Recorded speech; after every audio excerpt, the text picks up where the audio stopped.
O meu celular também tem que ver se não tá no silencioso. Se alguém me ligar. Tchau. Tchau. Tchau. 2. Tchau. 3. Tchau. 4. Tchau. 5. Tchau. Tchau. 8.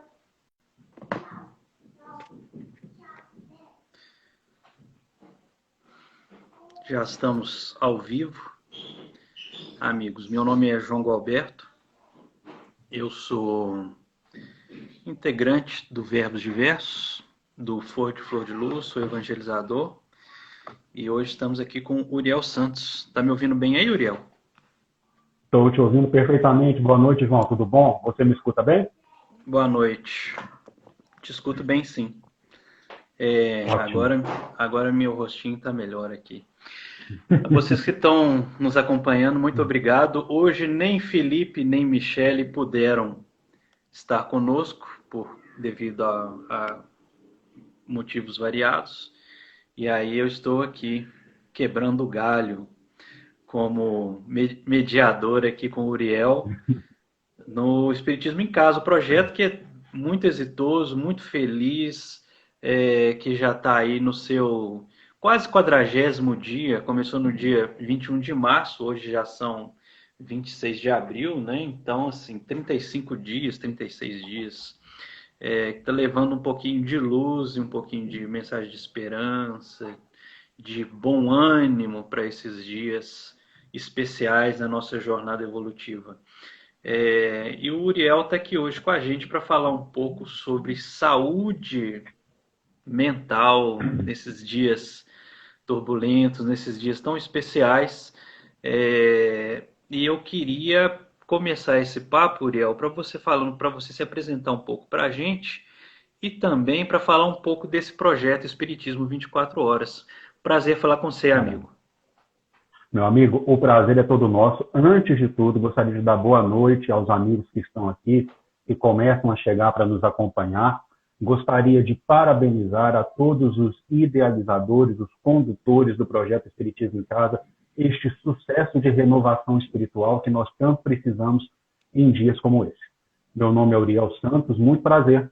Falo da cidade de Patos de Minas, interior de Minas Gerais. Apesar de ser natural de Belo Horizonte, resido aqui já há mais de 30 anos.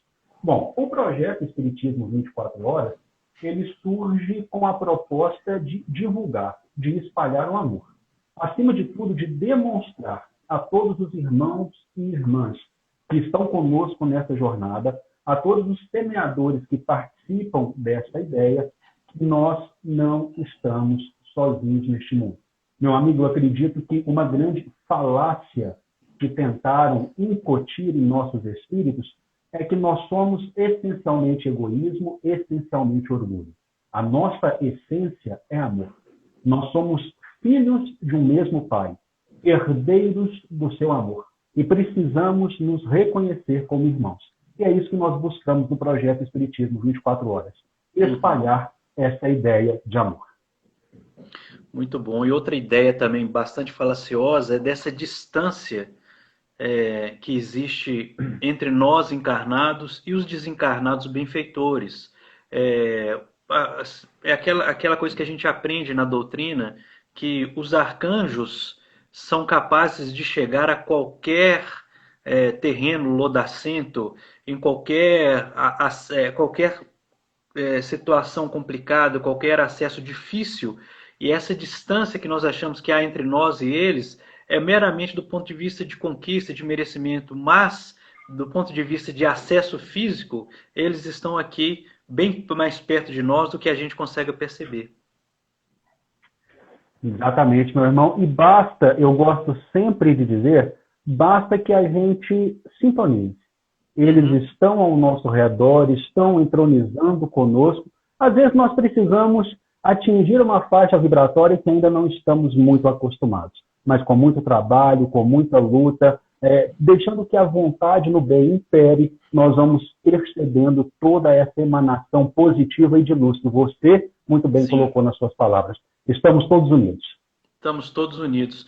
Uriel, e neste momento de quarentena, vivendo aí 24 horas dentro de casa, com nossos filhos pequenos, com a pia cheia de vasilha suja, os boletos chegando e a receita de muitas famílias diminuindo por causa da retração econômica, das atividades de comércio, de serviços, etc., né? Gente até perdendo emprego, com redução de salário. E o noticiário é difícil de encarar. Como que você chega numa situação... Eu estava lendo ontem, nos Estados Unidos, ontem desencarnaram quase 2.500 pessoas, dos 2.500 seres humanos que deixaram a carne por causa de uma única doença, que é a Covid-19. Rapaz, o desafio de manter uma serenidade mental nesses dias é um desafio, certo? Exatamente. Nós estamos, veja bem, nós estamos no meio de uma tempestade. E manter a serenidade, a tranquilidade mental nestes momentos, nós sabemos não ser fácil. Nós não podemos aqui ser hipócritas e dizer que basta o pensamento positivo que tudo ficará tranquilo. Não. Nós vamos precisar de muito esforço, nós vamos precisar de muita luta e vamos nos recordar. Quando o barco parecia naufragar numa das maiores tempestades, o Cristo mantinha-se calmo. E foi através da calma do Cristo que os discípulos se tranquilizaram. Portanto, fiemos-nos em Cristo, estejamos em Cristo, atravessemos essa tempestade com o sol da humanidade, com Cristo Jesus. E aí, por mais tormentoso que seja, nós vamos construindo essa tranquilidade nos nossos corações. Momentos difíceis constroem belos espíritos. Nunca nos esqueçamos disso. E as relações familiares em casa? Que também são um desafio, assim... a gente nunca... É curioso, sabe, Uriel?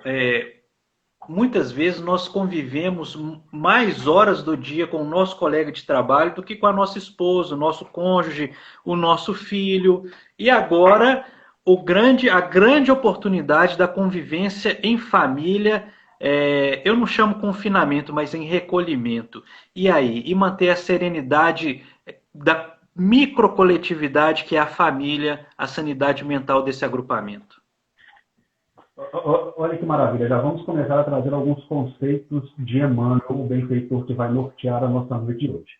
Emmanuel chama a família de cadinho de amor.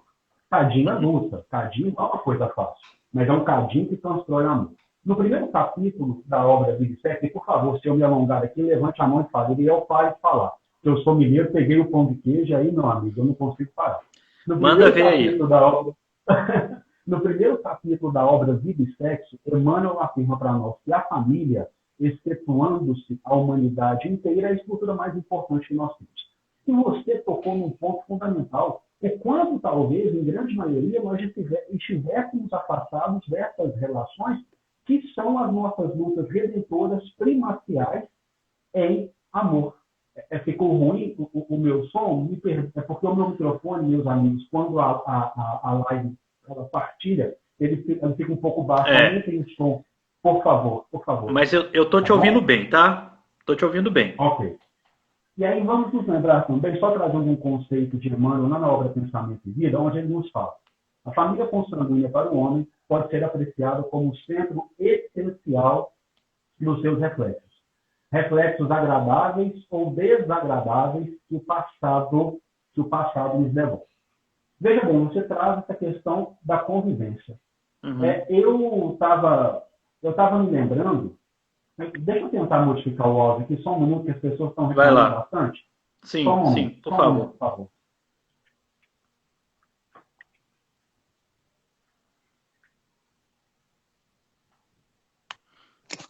Por favor, eu tive que retirar do meu fone de ouvido, talvez ele dê um problema. Melhorou?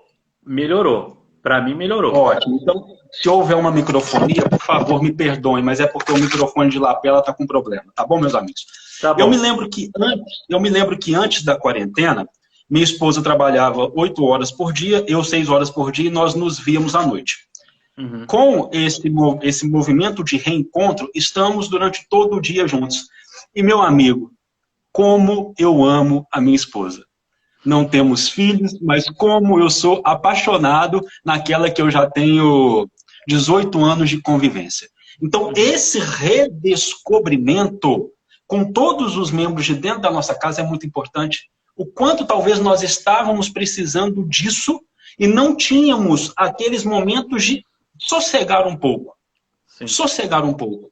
E sossegados, nos redescobrimos e redescobrimos aqueles que estão ao nosso redor. É um momento incrível nesse sentido. Sabemos das dificuldades, sabemos dos obstáculos, mas é um momento que tem muita coisa boa e de aprendizado a ser observada. Uhum. Outro alicerce muito importante, Uriel, é a prece, né? Porque é inevitável, assim, a gente nas condições normais de temperatura e pressão, vamos dizer assim, a gente já tem uma oscilação emocional e psíquica que é natural do ser humano, a gente nesse estágio evolutivo aqui no planeta, que nós, espíritos na ordem dos imperfeitos ainda, a gente vive de fato uma oscilação. E nesses dias, a gente tem acesso a um noticiário, uma situação mais preocupante. O cupinzinho da desesperança vem roer a gente por dentro, sabe como? Então, assim, é um momento de trabalhar a prece, de trabalhar uma conexão mais sadia, você não acha? Perfeito. E trabalhar a prece de uma forma que talvez nós não estivéssemos trabalhando. Vamos nos lembrar que no discurso inaugural da construção do reino divino nos nossos corações, a primeira felicidade prometida pelo Cristo é daqueles que reconhecem que estão mendigos do Espírito Divino e que deles será então esse reino dos céus.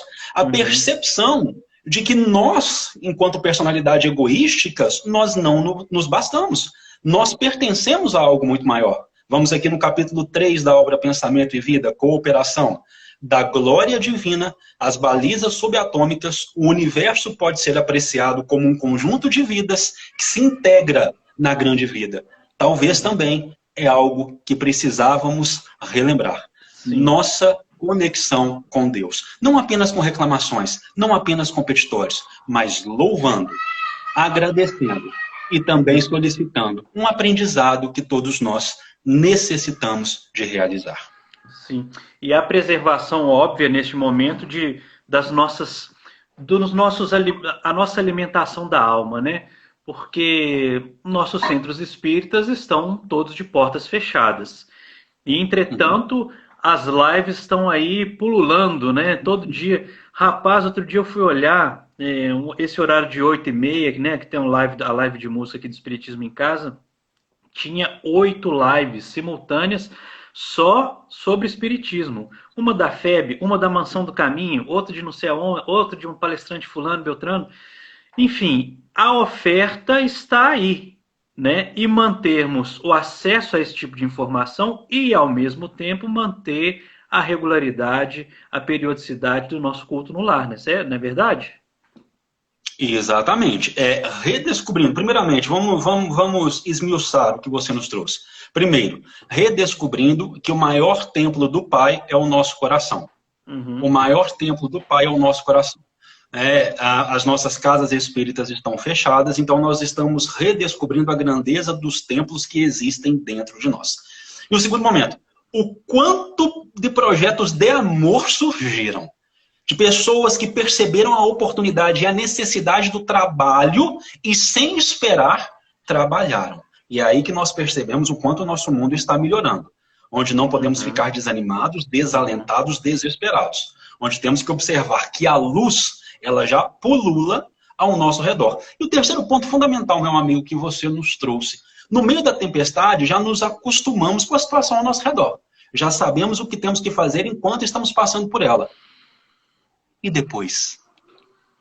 Esse é o questionamento principal. Precisamos sair dessas nuvens densas melhores do que nós entramos. Não pode ser todo esse resultado de amor e de aprendizado, não pode ser fruto apenas do desespero e perdurar apenas no momento de dificuldade.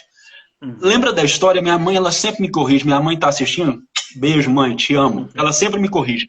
Eu acho que é da formiguinha e do gafanhoto, mas eu erro os animais. Acho que a formiguinha guardava e o gafanhoto ficava tocando violão. E aí chegou o inverno.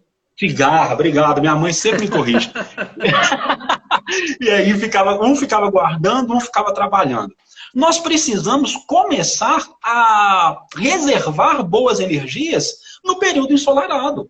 Minha mãe me mandando um beijo aí, eu vi, Emília. Beijo, mãe. No período ensolarado da nossa existência. Para quando o inverno chegar e a ótica do nosso mundo, principalmente que se transforma, é que invernos existam, nós estejamos fortalecidos, fortificados, para atravessar o mar da tempestade em embarcação segura. E mais do que isso, deixar o nosso candeeiro cheio de óleo, para quando chegar a noite mais escura, a gente consiga acompanhar o noivo que vai nos aparecer, como nos conta a parábola das 10 virgens. Então, é trazer também, de fato, o nosso abastecimento de óleo. E é esse óleo que está disponível aí há milênios, né? Com o Evangelho, com o direcionamento da terceira revelação, né? E todos os livros subsidiários que a psicografia, especialmente do Chico, trouxe, etc, etc, etc. Mas é verdade sobre essa... A gente tem contato com pessoas de outras denominações cristãs, né, os nossos amigos. Passamos, Uriel, pela Semana Santa. O que é para um católico não ter a procissão da Sexta-feira Santa e não ter o domingo de Páscoa, de comunhão? Então, assim, a religião se completa e se afirma num templo físico. E, entretanto, este templo físico está fechado, apesar de o Cristo ter nos ensinado a orar no secreto do nosso quarto e tudo mais, onde o nosso verdadeiro templo, e Paulo vem falar isso também, que é dentro do nosso coração. O desafio de muita gente é de não haver o templo físico e entender igreja ou egreja como uma reunião de pessoas. O que nós dois estamos fazendo agora com essas mais de 100 pessoas nos vendo neste momento é igreja. É isso que nós estamos fazendo, certo? Corretíssimo, corretíssimo. Veja bem, vamos recordar aqui, eu vou até a minha obra de cabeceira, que é o livro Boa Nova. Boa Nova, psicografia Francisco Cândido Xavier, autoria espiritual Humberto de Campos. Capítulo 3, que é o de minha predileção em todo o livro, que é o Primeiras Pregações. Quando o Cristo está sendo questionado pelo homem do mundo, vamos nos lembrar, o homem do mundo, lá no capítulo, a lição a Pedro, ele nos fala, o homem do mundo é muito mais frágil do que perverso. Quando o Cristo está sendo, então, no capítulo 3, questionado pelo homem do mundo, o sacerdote Hanan, com os costumes do mundo, com as palavras do mundo, sobre o reino de Deus, e é indagado como você vai edificar uma estrutura perfeita com fragmentos de lama? Ele responde, sacerdote, não há mármore mais puro e mais formoso que o do sentimento, e nem cinzel que seja superior ao da boa vontade. Veja bem, em todas as parábolas de intronização do reino de Deus, há um caráter de internalização. O problema é que a nossa conduta muito material externalizou e continua externalizando essa busca pelo reino divino. Quando, na verdade, a levedura é tudo dentro, é tudo interno. É tudo interno. A construção é do sentimento, é da boa vontade, é da mudança interior, é da transformação íntima. Os maiores templos de Deus são os nossos corações. Não nos esqueçamos disso. Você fez lembrar dois fatos também. Eu tô falando, tô competindo com você. Me desculpa, cara, mas assim, é a primeira vez que eu faço isso aqui no Espiritismo em Casa, mas a gente tá conversando assim como velhos conhecidos, né, cara? A gente tá se conhecendo E não hoje, é bom essa conversa? É fantástico, tá fantástico. É um reencontro de almas. Isso aí. Mas primeiro que as parábolas do capítulo 13 de Mateus, né, que são as primeiras as parábolas que surgem no Evangelho, são todas nesse aspecto da interioridade, que é a do semeador, que é a do fermento, que é se eu não me engano, da dracma perdida, da pérola, enfim, todas essas questões do interno para o externo, né? A semente que brota, o fermento que leveda a massa, etc. Mas eu queria falar do meu capítulo preferido do Boa Nova, um dos, que é o 8º, que é o Bom Ânimo. Que Bartolomeu, eu sou colaborador do CER, do Instituto CER aqui de Belo Horizonte, e a gente fez o Viracer, o nosso encontro bienal, sobre o livro Boa Nova no ano passado, e a gente estudou bastante essa obra e tal. E o capítulo 8º é lindo, que é um apóstolo sobre o qual nós pouco sabemos, é Bartolomeu, né?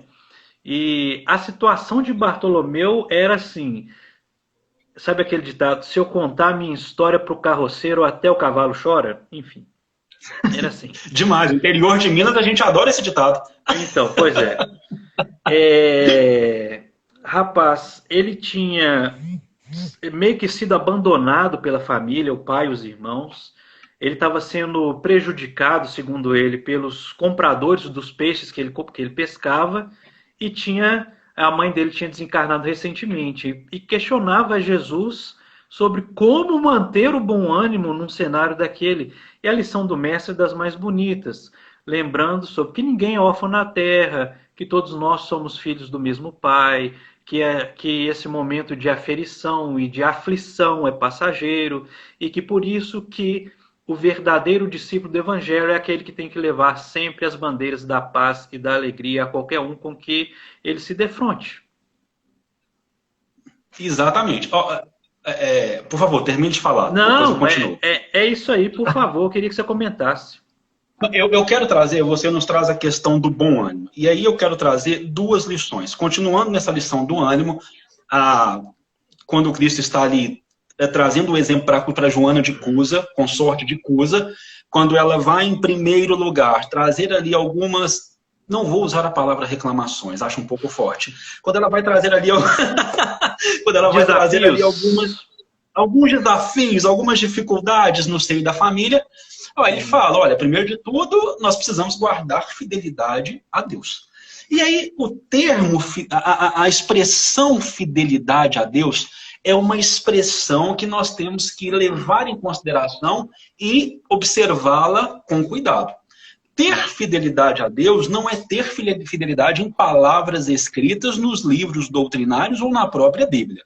Ter fidelidade a Deus podemos trazer aqui a bem-aventurança, a felicidade que nos fala. Bem-aventurados, felizes os que são sequiosos, os que procuram a justiça de Deus, porque eles serão saciados. Vem do francês, talvez, do justesse, né? Me perdoem aqui me perdoem aqui a falta de tato na fala, mas é você buscar se adequar com os mandamentos divinos na sua vida. Buscar se adequar com a lei que, se você se afasta dela, você sofre. E para se adequar a essa lei, nós temos um modelo e guia, nosso Senhor Jesus Cristo, que é a maior representação da lei divina entre nós. Então, veja bem, trazendo a construção, ânimo, bom ânimo, que na verdade é um sentimento que vai ser burilado pelo cinzel da boa vontade. Do bom ânimo, nós vamos para essa fidelidade, e da fidelidade nós precisamos buscar uma constância, que é vigilância. Que é a vigilância naquilo que nós estamos fazendo para sermos essas peças firmes, esses movimentos firmes na construção do reino divino. Lembra-se da lição da vigilância? Parece que nós vamos fazer aqui um apanhado do Boa Nova. O Cristo reunido ali com os seus discípulos em Cesareia de Filipe, como um general divino colocando as peças no xadrez, porque o fenômeno do Calvário estava muito próximo, e ele pergunta então como os discípulos observavam os circunstantes, as pessoas, recebendo a substância das suas pregações. E os discípulos começam a responder, olha, alguns dizem que tu é o Batista ressuscitado, outros que tu és Elias que regressa ao cenário do mundo após haver-te elevado numa carruagem de fogo, outros ainda que tu és Jeremias. E vocês, aí pergunta o Cristo, e vocês que estão convivendo comigo todos os dias, percebendo todas as maravilhas que nós estamos realizando, quem vocês pensam que eu sou? Isso é impactante para nós. Para nós. Porque, veja bem, nós já estamos acordados para a renovação em Cristo Jesus. Nós já estamos despertados. Meus irmãos, minhas irmãs que nos acompanham, participem conosco aqui, por favor. Você já está despertado ou despertada para a renovação em Cristo Jesus. Não há como negar. Só de você estar nos acompanhando aqui agora, às 18 horas e 50 minutos deste domingo, dia 26 de abril, você já é um renovado. Você já é um renovado. Como você percebe o Cristo na sua vida?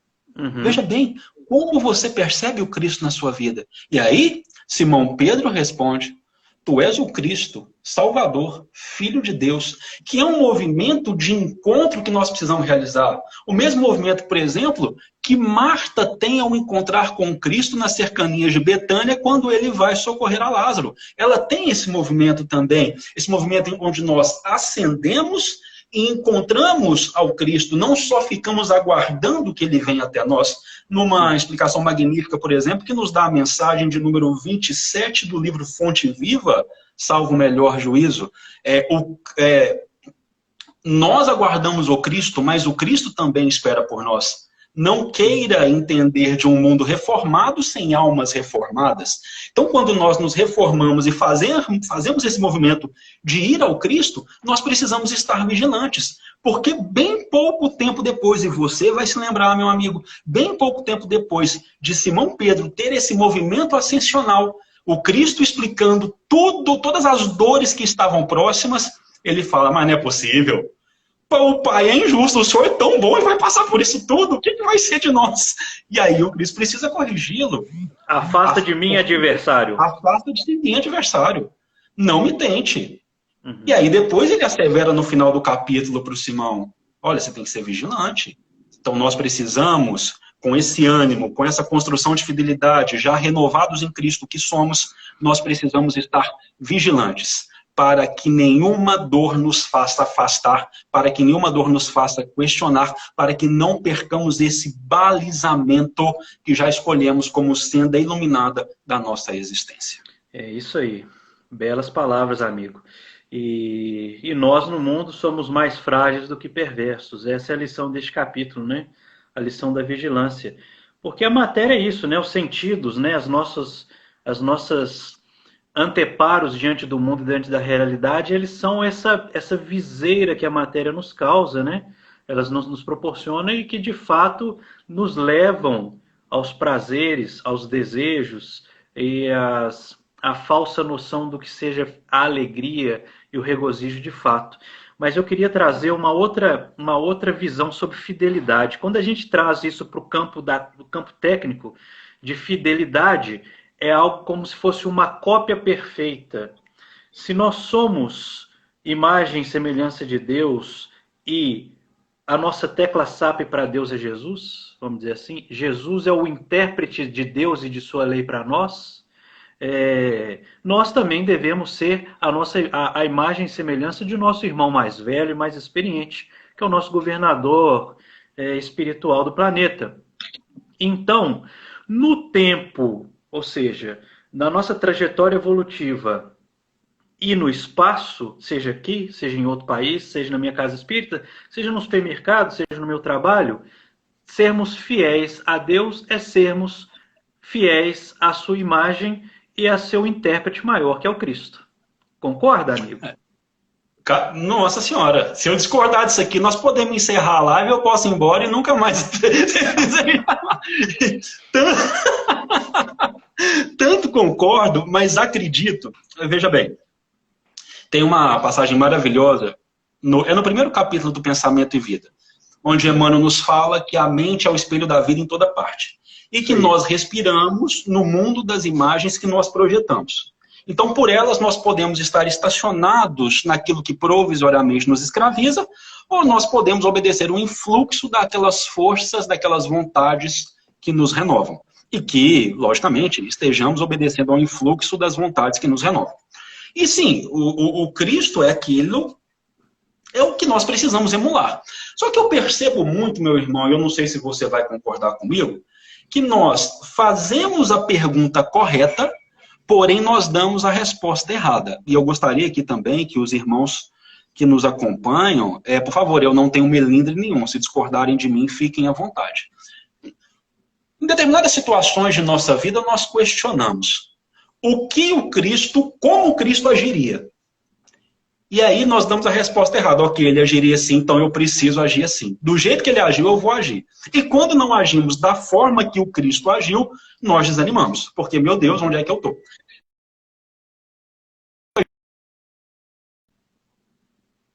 Estou com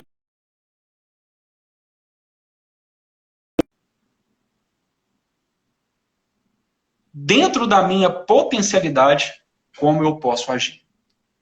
Dentro da minha potência, dentro do que eu posso, como eu posso agir. Porém, não se conformando. Eu, Uriel, dentro dessa minha potencialidade, posso agir assim. E aí eu vou lá no complemento da 919 do Livro dos Espíritos. O que eu preciso fazer para que amanhã eu possa agir ainda melhor seguindo o modelo do Cristo? O que você acha, meu irmão? Autoconhecimento, né? Autoconhecimento. Cartilha de Santo Agostinho. Mas assim, eu tenho até uma musiquinha aqui, a gente no Flor de Luz tem a musiquinha O que Jesus faria em meu lugar, as situações da criança que não quer fazer para casa, que não quer quer revidar um beliscão do coleguinha, o que Jesus faria em meu lugar? É uma pergunta desafiadora, porque entender a mente e as reações de um Cristo é demais para nós. Amigo, o nosso tempo está quase encerrando, mas eu queria te trazer uma outra reflexão hoje. Com um exemplo. A miúde vem aqui bater na nossa porta pessoas desconhecidas pedindo ajuda de mantimento, especialmente nesse período de quarentena. Hoje veio um senhor num bairro próximo aqui, do meu, em Belo Horizonte, um senhor de os seus quase 50 anos, que trabalha como servente de pedreiro, está sem trabalho, evidentemente, e me disse assim, ontem a refeição da noite, o jantar da noite, foram os últimos alimentos que eu tinha na minha casa. O meu auxílio, que já foi aprovado da Caixa, do governo federal, de R$600, está para sair, mas só semana que vem, e eu não tenho dinheiro e nem alimento em casa para alimentar minhas 2 filhas e a minha esposa. E esses relatos que chegam até a gente. E nós vivemos esse dilema, que é um dilema colocado sobre a preservação da saúde física do ponto de vista de prevenir-se em relação ao contágio da doença, e, por outro lado, a preservação da saúde financeira do grupo familiar. Como o desafio aí de manter esse equilíbrio em situações tão complicadas para determinados grupos familiares, de não ter dinheiro e nem comida em casa, tendo que sair para a rua e se submeter a esse risco de contrair essa doença. Como manter a sanidade e o equilíbrio? O que você pensa disso? Meu irmão, eu penso que nestes momentos nós seremos desafiados no mais profundo do nosso âmago. Nós teremos que encontrar respostas que talvez não estejamos preparados para conceder. Acima de tudo, e veja bem, minha opinião, não vai haver uma resposta fechada para todos os casos que nos serão apresentados. Não existirá. Não existirá. Acima de tudo, o que eu acredito plenamente e o que eu sempre tenho dito, por exemplo, nas nossas lives no Espiritismo 24 Horas, é que qualquer situação que nos seja apresentada, qualquer desafio que nos seja colocado, tenhamos a certeza que é um fim providencial, que há uma finalidade útil na cadeia existencial de cada um de nós. Veja bem, acima de tudo, não nos esqueçamos que este elemento transformador que nos cerca, que este flagelo, e aí nós vamos lá para 730 e seguintes do Livro dos Espíritos, que esse flagelo transformador que nos cerca é para chamar a nossa atenção. Porque veja bem, meus irmãos, ele vai passar. Ele vai passar. Esses momentos difíceis vão passar. E aí nós estamos percebendo dores na alma de outras pessoas, dores na alma, na nossa própria alma, dores na alma daqueles que estão ao nosso redor. Quando tudo isso passar, nós não podemos nos cegar novamente para essas dores. Nós precisamos renascer para entendermos que somos todos irmãos e que estamos todos juntos nesse barco evolutivo que se regenera. Essa talvez para mim seja a maior lição deste momento.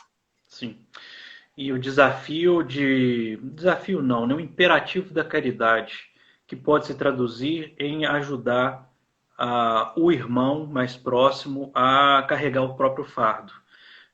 Nós temos fardos de tamanhos diferentes, de acordo com o nosso merecimento e a resistência dos nossos ombros. Mas é uma necessidade a gente ajudar o irmão a carregar. Então, assim, essa situação com a qual a gente se depara cotidianamente, né, desse dilema colocado, aí a gente tem que entregar os dois tipos de alimento, né, assim, quando possível, assim, no caso, no meu pegar o alimento material e o alimento. Irmão, hoje, como é que está a fé dele, né? Conversamos um pouco sobre isso, né?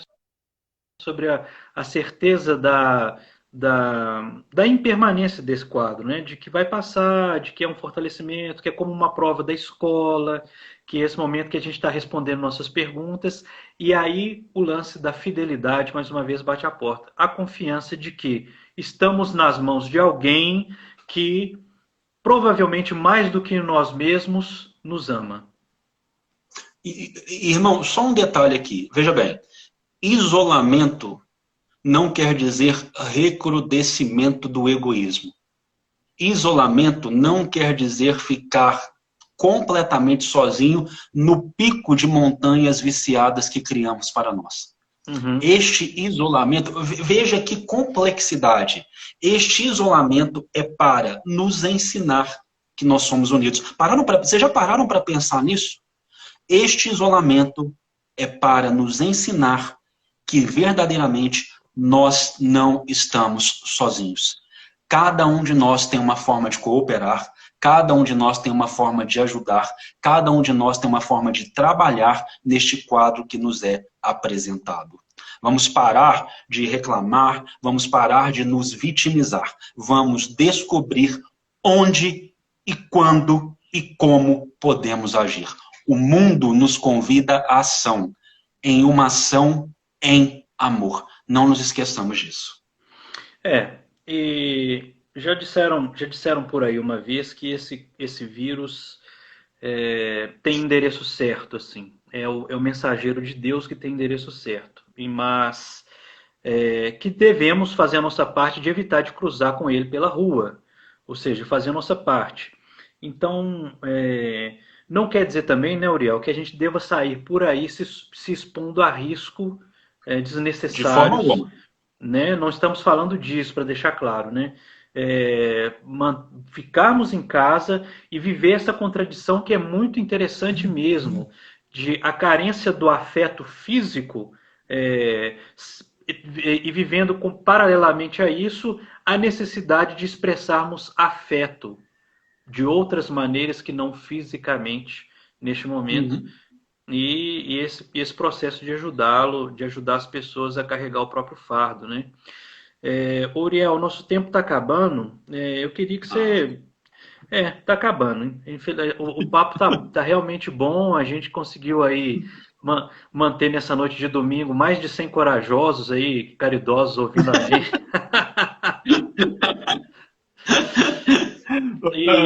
Eu posso te fazer um convite? À vontade, cara. À vontade. Por favor, me adicione no Instagram, Uriel Santos, ou no Espiritismo 24 Horas, e depois vamos marcar um bate-papo nós dois lá no Espiritismo 24 Horas. Que tal? Que a gente continua aí por uma hora esse bate-papo gostoso. Vamos lá. Mas primeiro a gente combina sobre o que a gente vai falar, que hoje foi totalmente no improviso, assim, e graças a Deus deu certo. A gente está sempre amparado, né? Que não é assim lá na missão dos 12, quando vocês não souberem o que falar, pode ficar tranquilo que nós vamos falar por você. Mas eu queria te convidar, amigo, a deixar sua mensagem final para, voltando aí, o direcionamento da saúde mental das pessoas nesse momento de convívio em casa, né? De manter aí o foco da esperança, fidelidade e fé, que é a raiz, inclusive, do latim é a mesma, né? O fides. Então, amigo, a palavra está com você aí para se despedir dos amigos que estão nos acompanhando e lembrando para seguir também o Espiritismo 24 Horas, né? Maravilha, amigo. Antes de nos despedirmos, eu quero agradecer ao coração de todos do Espiritismo em Casa. Continuem esse bom combate, que é maravilhoso, estou sempre acompanhando. E gostaria de deixar aqui 2 mensagens. Primeira, de Emmanuel, na introdução do livro Pensamento e Vida.